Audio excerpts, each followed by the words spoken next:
Hello प्यारे बच्चों, मेरा नाम Ajay Rathore, MBBS second year student. तो फाइनली नीट की एग्जाम को सिर्फ 20 ही दिन बचे हुए और ये वही टाइम है जो डिसाइड करने वाला है कि तुम्हें सीट मिल रही है नहीं, तुम डॉक्टर बन पा रहे हो या नहीं, या अभी भी कुछ कमी रह गई तुम्हारे अंदर।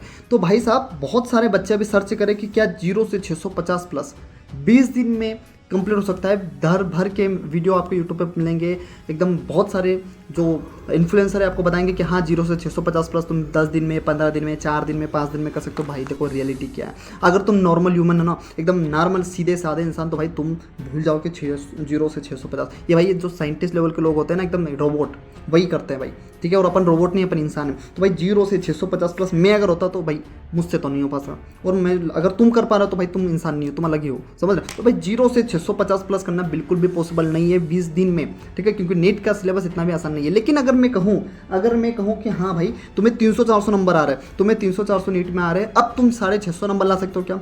ये बोलता हूँ बिल्कुल, एकदम 100% ला सकते हो, ठीक है। लेकिन इसकी कंडीशन क्या है पता है? तुम्हारे पास एक बेहतरीन राइट स्ट्रेटजी होनी चाहिए, वो भी डेडिकेटेड होनी चाहिए, और तुम एकदम 20 दिन तक लगातार डिसिप्लिन में होकर अपने प्लान को अंजाम देना पड़ेगा। 300-400 से 650 नंबर तुम ले आओगे, और अपना एक साल जो आपने तुम्हें बर्बाद किया ना, एक साल जो वापस अपने आप को कम बैक करवा लोगे, समझ पा रहे हो? अपना एक साल बचा लोगे भाई, ड्रॉप लेने से तुम बचाओगे। बस ध्यान से सुनना एक एक पॉइंट को।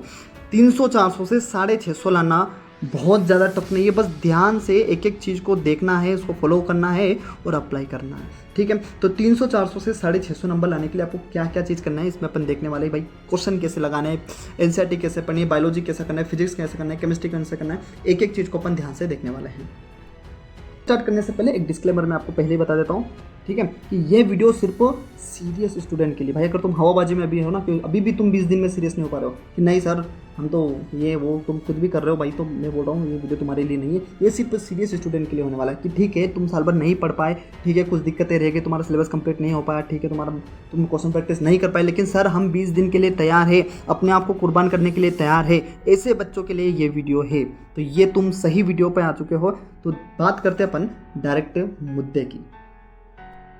बच्चों अगर तुम्हें 300-400 से 650 स्कोर करना है, तो तुम्हें फालतू के चैप्टर में टाइम वेस्ट करने की कोई जरूरत नहीं है, क्योंकि अभी टाइम बहुत प्रीसियस है, बहुत गोल्डन टाइम है। तुम ऐसे चैप्टर पे लगे रहते हो जहाँ से सिर्फ एक क्वेश्चन आता है और तुम 3-4 घंटे, 5 घंटे, 6 घंटे उसको दे रहे हो। भाई ऐसा बिल्कुल नहीं करना है। तुम्हें पता होना चाहिए कि कौन से चैप्टर हाई वेटेज वाले चैप्टर है। जैसे अगर एक एक की बात करें, बायोलॉजी में कौन से हाई वेटेज वाले चैप्टर है, केमिस्ट्री फिजिक्स में एक एक के अपन बात करने वाले। तो आपको सबसे पहले कौन सा उठाना है? हाई वेटेज वाले चैप्टर, जहाँ से सबसे ज़्यादा क्वेश्चन आता है और वो स्कोरिंग होता है, ठीक है।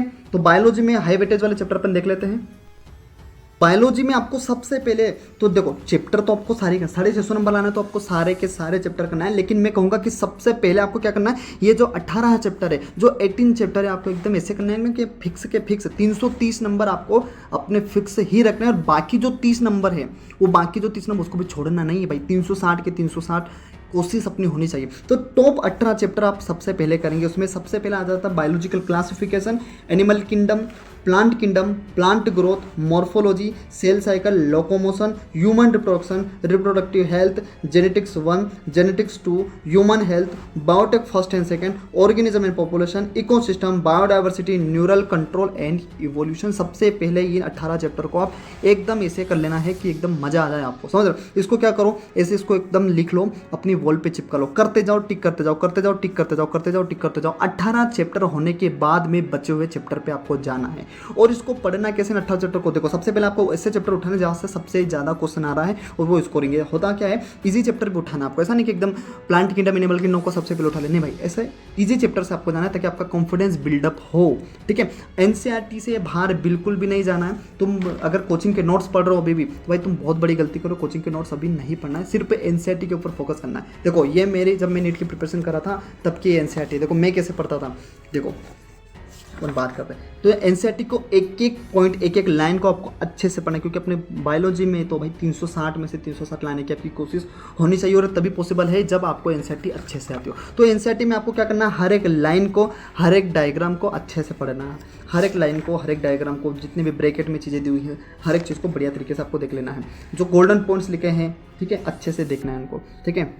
देखो ये जब मेरे एनसीईआरटी जब मैं पढ़ता था, ठीक है। देखो डायग्राम सारे के सारे करना है। देखो इस डायग्राम को ध्यान से देखो भाई, 2024 का ये पिछले साल ही डायरेक्ट रिपीट हुआ है क्वेश्चन, डायरेक्ट यही से आया था। ये पूछ लिया था, बोले क्या दर्शा रहा है, तो ये wind pollinated plant showing compact inflorescence and well exposed stamen है, डायरेक्ट यहाँ से क्वेश्चन आ गया। तो एक भी डायग्राम आपको नहीं छोड़ना है, एनसीईआरटी की हर एक लाइन इंपॉर्टेंट है, ठीक है। एक हर एक ब्रैकेट, हर एक फ्लो चार्ट आपको अच्छे से कर लेना है। ये हुआ हाई वेटेज करना है। हाई वेटेज में आपको क्या करना है, एनसीईआरटी की एक एक लाइन आपको अच्छे से पढ़ लेना है। इसके बाद में आपको क्या करना है, प्रीवियस ईयर के क्वेश्चन लगाना है।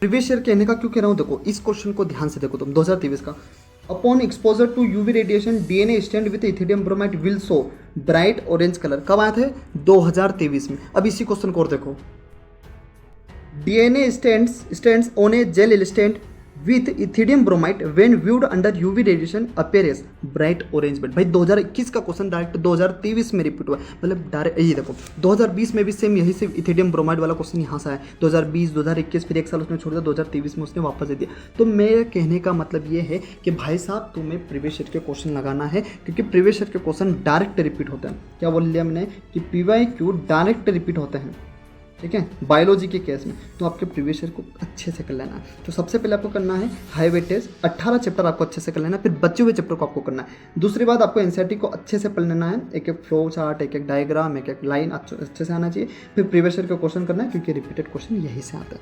अब बात करते हैं अपन केमिस्ट्री की। तो केमिस्ट्री में आपको क्या करना है, केमिस्ट्री का भी यही फ्लो आपको होना चाहिए कि भाई सबसे पहले तो आपको most repeated topics, most repeated chapters पे फोकस रखना है। ये रहे केमिस्ट्री के सबसे इम्पोर्टेंट और बढ़िया वाले वेटेज वाले चैप्टर, ठीक है। इसमें आता है मोल concept, atomic structure, equilibrium, chemical bonding, periodicity, thermodynamics, coordination compound. 3 question देख लो, क्वेश्चन भी देखते जाओ, ठीक है। इलेक्ट्रोकेमिस्ट्री से 2 से 3 क्वेश्चन, जीओसी देख लो भाई 4 क्वेश्चन आता है यहाँ से। एल्डिहाइड और कीटोन से ऐसे 3 क्वेश्चन, मतलब 12 नंबर का आता है। एल्कोहल फिनोल 3 क्वेश्चन, मतलब यहाँ से 12 नंबर का यहाँ से आता है। सोल्यूशन 2 क्वेश्चन, मतलब 8 नंबर का। Hydrocarbon 3 question, chemical kinetics 2 question, alkyl halide 2 question. तो सबसे पहले तो आपको क्या करना है, ये जो 12 चैप्टर आपको दिए हैं, इसके अंदर आप और भी ऐड कर सकते हो, पी ब्लॉक, DF ब्लॉक, ठीक है। तो सबसे पहले तो आपको क्या करना है, ये जो 15 चैप्टर है इसको एकदम स्ट्रॉन्ग कर लेना है, एकदम खतरनाक कर लेना है। इनको करने के बाद में देखो ये 15 चैप्टर जो है आपको 130, 140, 150 दे देंगे, सिर्फ ये 15 चैप्टर ही बोल रहा हूँ मैं, ठीक है। ये 15 चैप्टर करने के बाद में आपको क्या हो जाएगा, 120 से 130, 150 मार्क्स आपके कंफर्म हो जाएंगे। ये कंफर्म होने के बाद में आपको दूसरे चैप्टर पे जाना है केमिस्ट्री के। इससे क्या होगा पता है, तुम्हारा मोटिवेशन एकदम अलग लेवल पे चल जाएगा, तुम्हारा कॉन्फिडेंस अलग लेवल पे चल जाएगा। तो सबसे पहले तुम्हें केमिस्ट्री के ये चैप्टर्स उठाने हैं जो सबसे ज़्यादा ईजी और सबसे ज़्यादा स्कोरिंग वाले हैं। तो केमिस्ट्री के ये चैप्टर उठाने के बाद में आपको क्या करना है भाई, या तो तुम 1 शॉट लेक्चर देख लो, मैं क्या कह रहा हूँ, या तो तुम 1 शॉट लेक्चर देख लो, ठीक है। तुम 1 शॉट लेक्चर देख लो, 1 शॉट लेक्चर यूट्यूब पे देख लो, या तो अगर तुम कोचिंग से पढ़े हो तो भाई उसकी डायरेक्ट तुम फॉर्मूला पढ़ लो, थ्योरी पढ़ लो डायरेक्ट। 1 शॉट करने के बाद में आपको प्रीवियस ईयर के क्वेश्चन देखना है। प्रीवियस ईयर से क्वेश्चन तो भाई करना ही है, लास्ट के 10 साल के प्रीवियस ईयर के क्वेश्चन कर लेना बस। कितने, 10 साल के क्वेश्चन कर लेना केमिस्ट्री में। अब पढ़ना कैसे ये देख लेते अपन। देखो ऑर्गेनिक केमिस्ट्री की अगर मैं बात करूँ, तो ऑर्गेनिक केमिस्ट्री में आपको एनसीईआरटी में जितनी भी नेम रिएक्शन है, क्या बोल दिया मैंने कि एनसीईआरटी में जितनी भी नेम रिएक्शन है उसको अच्छे से देख लेना है। देखो ये मेरी एनसीईआरटी की बुक है, ठीक है। जब मैं नीट की प्रिपरेशन कर रहा था तब भाई अच्छे से पढ़ाते हैं, बढ़िया एक लाइन को, एक चीज़ों को बढ़िया से देखा था। तो एनसीईआरटी की एक रिएक्शन आपको अच्छे से आनी चाहिए। हाईलाइट सारे गोल्डन पॉइंट आपको हाईलाइट करना है, हाईलाइटेड चीज़ें भी पढ़नी है सारी, छोड़ना कुछ भी नहीं है। देखो ध्यान से देखो, ये क्वेश्चन जो है ब्रैकेट में, ठीक है, एक क्वेश्चन आपको करना है। डायरेक्ट क्वेश्चन यहाँ से उठते हैं ब्रैकेट में से, जितने भी ब्रैकेट में क्वेश्चन दिए भाई उसको अच्छे से कर लेना आपको। जितने भी ब्रैकेट वाले क्वेश्चन है ना उसको तो देख ही लेना आप, ये वाले क्वेश्चन अच्छे से, क्योंकि डायरेक्ट क्वेश्चन यहाँ से रिपीट होते हैं। तो केमिस्ट्री में आपको क्या करना है, ऑर्गेनिक केमिस्ट्री में सारे ब्रैकेट वाली रिएक्शन, नेम रिएक्शन जो एनसीईआरटी में दी हो आपको अच्छे से आनी ही चाहिए। इसके अलावा आप ऑर्गेनिक में क्या कर सकते हैं, रिएक्शन के जितनी भी नेम रिएक्शन उसको एक पेज में उतार लो सारी रिएक्शंस को, ठीक है।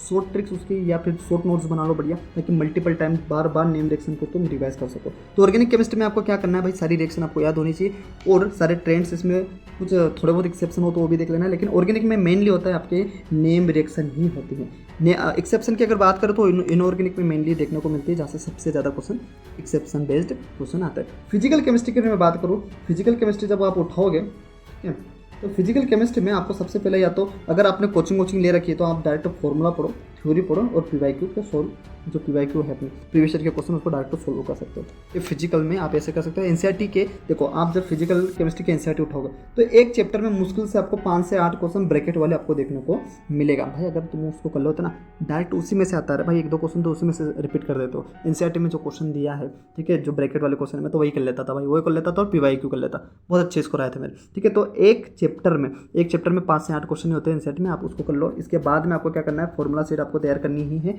शॉर्ट तरीके से, ताकि आप मल्टीपल टाइम रिवीजन कर सको, वो भी कम टाइम में, ठीक है। तो अब उसको फॉर्मूला को रिवाइज करने के बाद में आपको PYQ सोल्व करने ही अच्छे से, ठीक है। अब बात आती है इनऑर्गेनिक केमिस्ट्री में। इनऑर्गेनिक केमिस्ट्री पूरी NCERT बेस्ड आती है, आपको NCERT रीडिंग करनी ही है, ठीक है। 1 शॉट लेक्चर अगर आप देख रहे हो NCERT बेस्ड तो वो भी आप देख सकते हो किसी का भी, ठीक है। 15 दिन 20 दिन बचे अपने। तो इनऑर्गेनिक केमिस्ट्री में आपको क्या करना है, सारे ट्रेंड्स आपको अच्छे से याद होना चाहिए, सारे के सारे ट्रेंड अच्छे से याद होने चाहिए, ठीक है। इसके अलावा जितने भी एक्सेप्शन है इनऑर्गेनिक केमिस्ट्री में, वो भी आपको अच्छे से कर लेना है। फिर बात करते हैं अपने फिजिक्स की।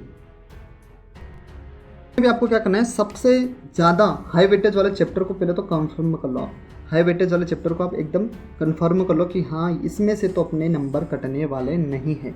अब ऐसे कौन से चैप्टर है जो आपको सबसे पहले उठाना है, यूनिट एंड डायमेंशन से, जहाँ से 3 क्वेश्चन आपको देखने को मिलता है। जब मैंने नेट की एग्जाम दिया था तब 4 क्वेश्चन यहाँ से आया था। काइनेमेटिक्स से 3 क्वेश्चन यहाँ से आया था, ग्रेविटेशन से 2 question, electric charge and field से 2 क्वेश्चन आता ही आता है। करंट इलेक्ट्रिसिटी भाई सबसे बेहतरीन है, 4 से 5 क्वेश्चन, मैंने यहाँ पर एक कम क्वेश्चन लिख दिया है बल्कि यहाँ से 5 क्वेश्चन आता है, ठीक है। 4 से 5 क्वेश्चन यहाँ से आते हैं, एवरेज 4 है इसका। इलेक्ट्रिक पोटेंशियल एंड कैपेसिटेंस से 3 क्वेश्चन यहाँ से देखने को मिलता है। मूविंग चार्ज एंड मैग्नेटिज्म से 3 क्वेश्चन यहाँ से देखने को मिलता है। रे ऑप्टिक्स से 3 क्वेश्चन, मॉडर्न फिजिक्स से 8 क्वेश्चन और सेमीकंडक्टर से 3 क्वेश्चन। तो आपको सबसे पहले तो ये जो 8-10 चैप्टर है, 10 चैप्टर को एकदम सबसे पहले इन चैप्टर को उठाना है और इन 10 चैप्टर से आपको 120 से 130 प्लस मार्क्स आपका कन्फर्म हो जाएगा। ये करने के बाद में फिर फिजिक्स के दूसरे चैप्टर्स पे आपको जाना है, ठीक है। अगर तुम ये कर लेते हो भाई तुम बहुत अच्छा स्कोर करने वाले हो।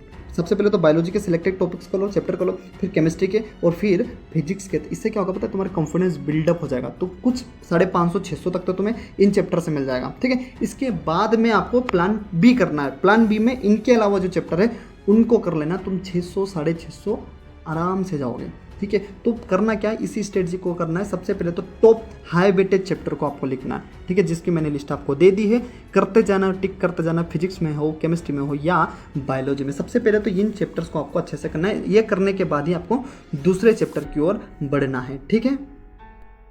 अलावा भी अगर फिजिक्स में दिक्कत आती है बच्चों के, सर फिजिक्स में अच्छे मार्क्स नहीं आ रहे, तो देखो ये टॉपिक्स है, सिर्फ ये मैं तुम्हारे लिए सिर्फ टॉपिक्स निकाल के लाया हूँ। अगर टॉपिक भी आप कर लोगे ना अच्छे से कर लो, बाकी चैप्टर तो करने ही, लेकिन टॉपिक को बहुत ज़्यादा अच्छे से कर लो तो तुम डायरेक्ट तुम्हें यहाँ से क्वेश्चन मिलेगा। इसमें है ऐसा यूनिट निकालना, डायमेंशन निकालना, एरर निकालना, screw gauge, motion under gravity से एक क्वेश्चन हर साल आता है, प्रोजेक्टाइल से हर साल एक क्वेश्चन आता ही आता है, एनर्जी इन कंजर्वेशन से क्वेश्चन आता ही है, कोलिजन से आता है, सेंटर ऑफ मास से आता है, सरफेस टेंशन से क्वेश्चन आता है, थर्मल एक्सपेंशन से क्वेश्चन आता है, फर्स्ट लॉ ऑफ थर्मोडायनेमिक्स से क्वेश्चन आता ही आता है। थर्मोडायनेमिक प्रोसेस बहुत ज़्यादा इंपॉर्टेंट है। Time period of spring and pendulum बहुत ज़्यादा IMPM, वेव स्पीड से क्वेश्चन आता है। ऑर्गन पाइप बहुत ज़्यादा आसान है भाई, एकदम मैं क्या ही बोलूँ इसके बारे में, बहुत ही ज़्यादा आसान है। पोटेंशियल निकालना, स्फीयर वाले क्वेश्चन आते ही आते हैं। इसके अलावा combination of capacitance, dielectric constant, meter bridge, ठीक है, अमीटर, वोल्ट मीटर आता ही आता क्वेश्चन। एक क्वेश्चन यहाँ से आता ही है। म्यूचुअल एंड सेल्फ इंडक्शन हो गया, LCR सर्किट हो गया, ट्रांसफॉर्मर हो गया, ये सारे टॉपिक आपको देख लेना एक बार, ठीक है। ये सिर्फ आपके लिए निकला गया है, क्योंकि मैंने सोच लिया कि 20-25 दिन मुझे जितना मेहनत करना पड़े मैं करूँगा, लेकिन आपको आपकी मंजिल तक जरूर पहुँचाऊंगा, ठीक है। तो ये सारे टॉपिक आपको अच्छे से करना ही करना है। फिजिक्स में वो चैप्टर तो करना ही है, पूरा सिलेबस ही अच्छे से करना है, लेकिन ये टॉपिक पे सबसे ज़्यादा फोकस करना है, क्योंकि पूरा पेपर मैं बोला तुम चैप्टर सारे पूरे कर लो, तुम सबके सारे के सारे तुम सारे चैप्टर कर लो, लेकिन तुम सबसे ज़्यादा क्वेश्चन तुम्हें यही से मिलेगा। तो तुम क्या करोगे पता, फोकस सबसे ज़्यादा इनके ऊपर करो भाई, ठीक है। तो ये सारे चैप्टर आपको अच्छे से करना है और उसमें से ये टॉपिक पर सबसे ज़्यादा आपको फोकस रखना है। इसके अलावा भाई तुम अपने आप पे कॉन्फिडेंस रखो, बिल्कुल पॉसिबल है, ठीक है। खुद पे भरोसा होना बहुत ज़्यादा सोचोगे तो ज़्यादा डिप्रेस्ड होगे, सोचना बिल्कुल भी ज़्यादा नहीं है, अच्छे से करो और मुझे पता है तुम कर सकते हो, ठीक है। अभी कुछ बिगड़ा नहीं है, 20 दिन बहुत कम नहीं, क्योंकि तुम सुनने पर नहीं हो कि तुम्हें पता ही नहीं कि तुम्हें नीट क्या होता है, भाई तुम्हें सिलेबस नहीं पता भाई, अभी भी टाइम है, तुम 300-400 से 650 ला सकते हो और अपना जो 1 साल है, 1 साल जो है वो